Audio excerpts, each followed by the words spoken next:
నిరీక్షణ prayer house మరియు centre సంఘముల తరపున పునరుద్ధానుడైన యేసుక్రీస్తు నామములో మీ అందరికీ నా వందనములు. ఈ దినపు దేవుని మాట సామెతల గ్రంథము 136వ అధ్యాయం 3వ చరణం.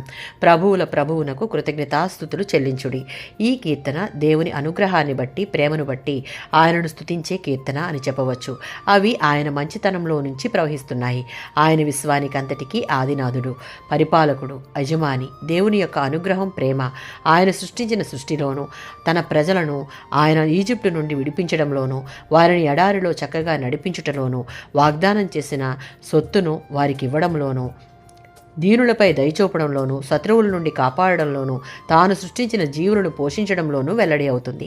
క్రొత్త నిబంధన మాటలలో చెప్పాలి అంటే అమిత శక్తివంతుడైన సృష్టికర్త, కృప, ప్రేమ ఆయన ప్రజలను పాపం అనే చెర నుండి విడిపించి జీవితయాత్రలో పరలోక వారసత్వానికి వారిని క్షేమంగా నడిపిస్తూ, వారి శత్రువైన సాతాను నుండి, వాడి సైన్యాల బారి నుంచి వారిని తప్పించి ఈ జీవిత కాలంలోనూ తర్వాత శాశ్వతంగా కూడా వారిని క్షేమంగా ఉంచుటకు దేవుని ప్రేమ, అనుగ్రహాలే ప్రధాన కారణం.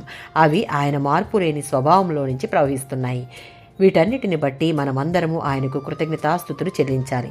1 తిమోతి పత్రిక 6:15లో ఉన్నట్లుగా ఇక్కడ పౌలు దేవుని ఏకైక దివ్య పరిపాలకుడు, రాజుల రాజు, ప్రభువులకు ప్రభువు అని అంటున్నాడు. ప్రకటన 1:5లో యేసు భూరాజులను పరిపాలించేవాడని, ప్రకటన 19:16లో యేసు రాజులకు రాజు, ప్రభువులకు ప్రభువు అని ఉంది.